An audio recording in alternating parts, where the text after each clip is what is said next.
어제 검찰이 청와대 민정수석 산하의 반부패 비서관실과 특별감찰반 등을 압수수색했습니다. 자유한국당이 임종석 대통령 비서실장하고 조국 민정수석 그리고 박형철 비서관 등을 검찰에 고발한 게 지난 20일이니까요. 엿새 만에 압수수색이 이루어진 겁니다. 자유한국당에서는 어떻게 평가를 하고 있을까요? 자유한국당 청와대 특감반 진상조사단 소속의 김용남 전 의원 연결해서 들어보겠습니다. 의원님 안녕하세요. 네, 안녕하세요. 김용남입니다. 예, 그 검찰이 사건 이송 엿새 만에 청와대 대상으로 압수수색을 했는데요. 그리고 네. 어제 오전에 자유한국당이 기자회견 하자마자 바로 압수수색을 했습니다. 어떠세요? 이 정도면 굉장히 발빠르게 움직인 거라고 볼 수 있을까요? 우선은 그 이명박 정부 때 이용호 비서관의 민간인 사찰 사건이 있었습니다. 그때는 있었죠. 예. 언론 보도가 나자마자 예. 검찰에서 특별수사단을 꾸려서 일주일 만에 청와대를 압수수색했거든요. 그러니까 네. 어떤 고발이 있기를 기다렸다가 네. 한 게 아니고 예. 언론 보도 나고 일주일 만에 들어갔는데 이번에는 언론 보도 기준으로 따지면 한 달이 지금 훨씬 넘었습니다. 그래서 좀 발빠른 대응으로 보기는 어려울 것 같고요. 그리고 조국 민정수석은 아예 압수수색 대상에서 빠진 것이 좀 잘못된 것이 아닌가 싶습니다. 아, 조국 민정수석의 자택이나 사무실도 압수수색했어야 한다 이렇게 보시는 거예요?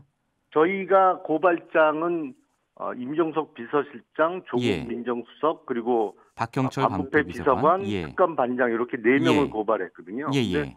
이 사건의 핵심은 민간인 사찰 또 어제부터 불거진 블랙리스트 관련해서 조국 민정수석 아니면 그 윗선까지 보고나 지시를 받았느냐가 핵심인데 아예 압수수색 대상에서 조국 민정수석실의 사무실 압수수색은 빠져서 그건 왜 빠뜨렸는지 모르겠습니다. 예. 어제 압수수색의 내용에 대해서는 좀 알려진 바가 별로 없지만 어쨌든 반부패 비서관실 사무실까지만 압수수색을 한 걸로 지금 알려지고 있기 때문에 지금 그런 문제 제기를 하시는 거죠? 예. 혹시 이번 압수수색 결과 관련해서 전 김용남 의원님께서는 검찰 출신이시기 때문에 좀 이렇게 검찰에 있는 후배들로부터 유의미한 내용이 있었는지 얘기 들으신 바 혹시 있습니까? 지금 누가 저한테 연락을 해주겠어요. 그러니까 지금 검찰에 있는 후배들이 저한테 전화는커녕 제가 전화 걸어도 안 받을 판인데요. 지금. 예. 알겠습니다. 압수수색은 어쨌든 좀 너무 늦었고 충분히 이루어지지 않았다 이런 입장이신 거군요. 지금 특감 반원이 반장을 포함해서 10명입니다. 근데 그 10명의 PC에 저장되어 있던 내용이 지금까지 남아있는지가 가장 의문이고요. 그리고 이 얘기를 들어보면 특감반의 업무 행태가 외근이 많기 때문에 주로 그 스마트폰을 이용해서 소위 그 텔레그램을 이용한 업무 지시 보고가 많았다고 하는데 사무실에 PC만 압수수색 대상이 되고 특감 반원들의 그 스마트폰이 압수수색 대상에서 빠진 것 같아서 이 압수수색이 과연 실효성을 거둘 수 있을지도 대단히 의문입니다. 네. 그런데 자유한국당에서는 어쨌든 김태우 전 수사관으로부터 김태우 수사관의 PC에 있던 자료라든지 아니면 휴대폰에 있는 자료라든지 이런 것들을 좀 받아서 확보하고 있는 상태 아닙니까? 휴대폰에 있는 자료는 전혀 접근을 못하고요.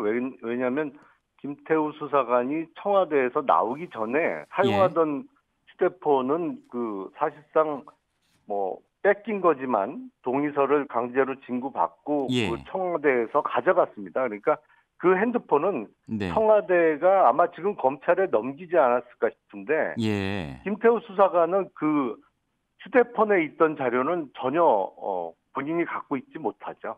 그럼 지금 자유한국당이 하나씩 발표하고 있는 자료는 김태우 수사관의 PC에 있던 자료입니까? 그런 것으로 추정됩니다. 어제 이제 공개하신 것 중에 하나가 이제 블랙리스트 논란을 불러일으킨 환경부 문건인데요. 이 환경부 문건에 대해서 지난 밤 사이에 환경부에서는 김태우 전 수사관이 환경부 감사관실에 요청을 해서 환경부 감사관실이 작성을 한 것이다. 이렇게 해명을 했단 말이죠. 만약에 그렇다면 이게 청와대의 지시에 의한 것이 아니라 김태우 전 수사관의 독단적인 요청에 의해서 이 문건이 작성이 됐다면 어제 자유한국당이 주장한 블랙리스트라는 표현은 좀 사건의 실체는 거리가 먼 게 아닌가 이런 생각도 좀 드는데요. 그 부분에 대해서는 어떻게 생각하시나요? 일단 그 김태우 수사관의 요구에 의해서 작성됐다는 것은 팩트가 아닌 것으로 보이고요. 아, 환경부 해명은 거짓이다?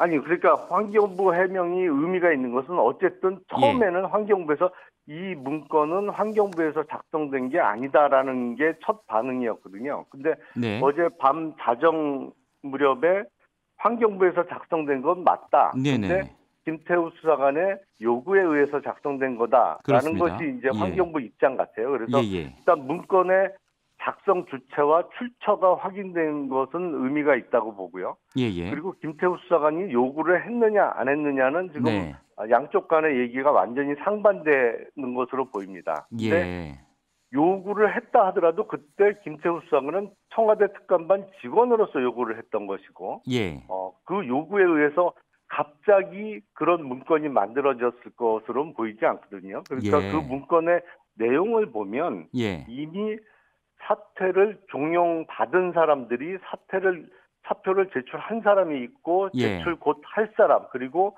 그거에 대해서 반발한 사람들을 분류를 하고 그 사람들의 최근 동향까지 정리가 돼 있기 때문에 갑자기 어디서 뭐 불쑥 튀어나온 문건의 내용으로는 도저히 볼 수 없는 것들입니다. 그럼 어젯밤에 지금 그 환경부 해명이 나왔는데 그 뒤에 김태우 수사관하고 이 문제와 관련해서 좀 얘기해 보신 바가 있습니까?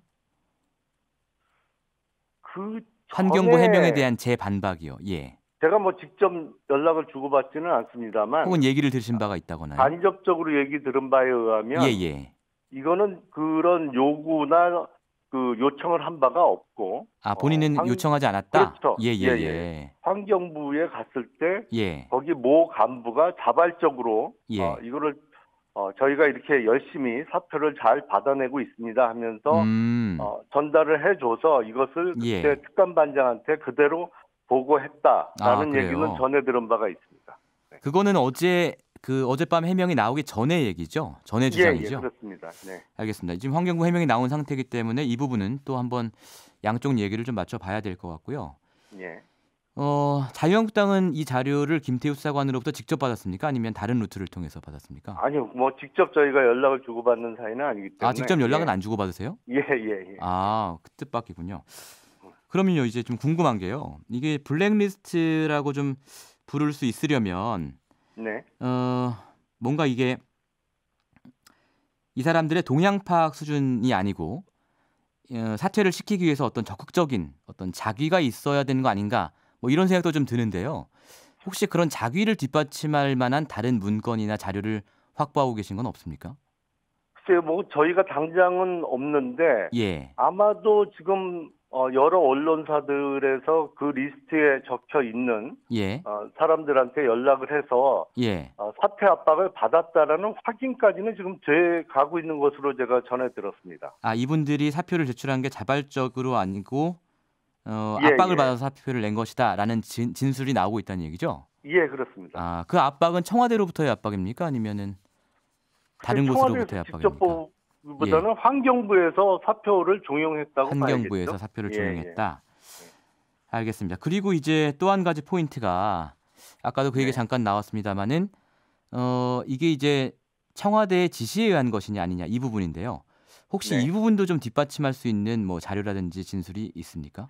가장 아쉬운 게 그 청와대에서 사용하던 휴대폰을 지금 뺏긴 겁니다. 사실은 그 안에 아까도 제가 말씀드렸습니다만 거의 모든 업무가 텔레그램으로 지시를 받고 또 텔레그램으로도 보고를 하고 그러니까 추후에 이제 문건을 전달받기 전이라도 급한 내용은 텔레그램으로 다 이루어졌다고 합니다. 근데 그 청와대에서 나오기 전에 휴대폰을 뺏겼기 때문에 그 부분이 아쉽고요. 그리고 지금 특감 반원이 김태우 수사관을 제외하고도 반장까지 포함해서 9명인데 이 사람들의 휴대폰을 제출 받아서 포렌식으로 돌려서 복구를 하면 어느 정도 그 입증이 가능할 것 같거든요. 근데 이번에 뭐 말씀하신 대로 그 핸드폰이 지금 청와대에서 검찰로 넘어가 있다면 검찰 수사를 통해서 드러나겠군요. 뭐 거기서 검찰에서 열심히 해야겠죠. 예. 열심히 안 할 수도 있다 이렇게 보시나 보죠? 글쎄 그거는 뭐 네. 상상에 맡기겠습니다. 네. 네.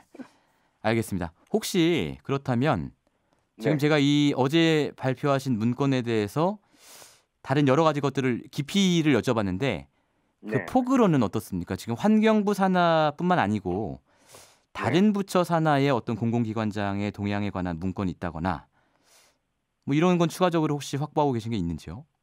저희가 지금 저희는 그때 당에 들어오는 제보를 정리해서 알려드리는 것이고요. 네네. 얘기를 들어보면 이게 환경부 산하의 공공기관은 8개밖에 안 됩니다. 근데 정부 전 부처에 보면 산하기관이 뭐 수십 개씩 있는 정부 부처들이 있거든요. 예를 들어서 국토부나 기재부 같은 데는 상당히 큽니다. 부처가. 그렇죠. 근데 환경부에서만 이런 일이 벌어진 것 같지는 않은데요. 어딘가는 있을 겁니다. 그러니까 지금 정부 공공기관이 330여 개가 조금 넘는데 그 330여 개의 공공기관의 임원들의 동향을 파악해서 작성한 전체 리스트가 있었다고 하거든요.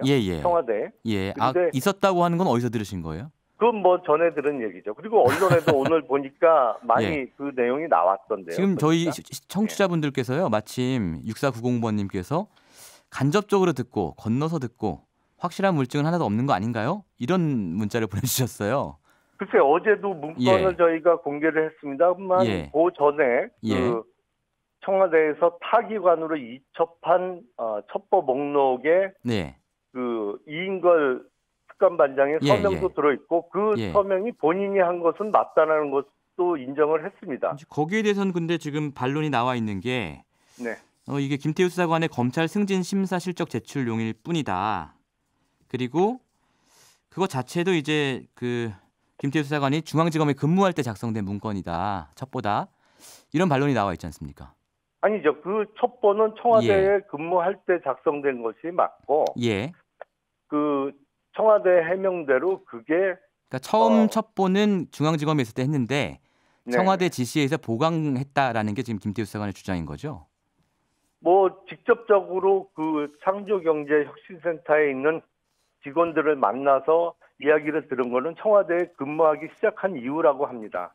그리고 그 민간인 사찰과 관련해서 그런 일을 하지 말라고 경고를 했다면 그 민간인 사찰 내용이 들어가 있는 첩보를 그 사람이 잘한 공적이라고 해서 특감반장이 확인해 준다는 게 앞뒤가 안 맞는 얘기죠. 그러니까 그 부분에 대해서는 뭐 김태우 수사관이 읍소를 해서 어쩔 수 없이 했다 이렇게 해명을 했는데요. 아니 읍소한다고 그 청와대의 주장대로 하면 잘못한 거잖아요. 너는 왜 이런 거 하지 말았어야 됐는데 했느냐라고 질책을 했다는 건데 그 질책받은 내용을 공적으로 해서 제출할 수가 있나요? 공적은 그야말로 잘한 일, 실적을 뽑아서 제출하는 것인데. 제가 뭐 사실은 이야기를 하자면 끝이 없을 것 같아서요. 마지막 질문으로 앞으로 이제 자유한국당은 특검이라든지 청문회, 국정조사 이런 것들을 요구할 것 같은데 어느 쪽으로 가닥을 잡고 계십니까? 일단 국회 운영위의 출석 요구에 대해서 조국 수석이 뭐 완강히 못 나오겠다고 버티고 있기 때문에 국회 쪽으로는 그 국정조사 쪽으로 갈 수밖에 없는 것이 아닌가 싶습니다. 그리고 검찰이 지금 수사를 하고 있습니다만 검찰 수사 결과가 뭐랄까요 대단히 미진하거나 아니면 좀 편향적으로 진행됐다라고 나올 경우에는 역시 특검을 보다 중립적인 특검에서 수사가 이루어야 된다고 생각합니다. 의원님 오늘 말씀은 여기까지 들어야 될 것 같고요. 조만간 다시 한번 연락을 드리겠습니다. 관련해서 다시 이야기를 나눌 기회를 갖도록 하겠습니다. 그러시죠. 감사합니다. 감사합니다. 지금까지 자유한국당의 청와대 특감반 진상조사단 소속 김용남 전 의원과 얘기 나눠봤습니다. 평일 아침 7시 20분 시민보의 시선 집중.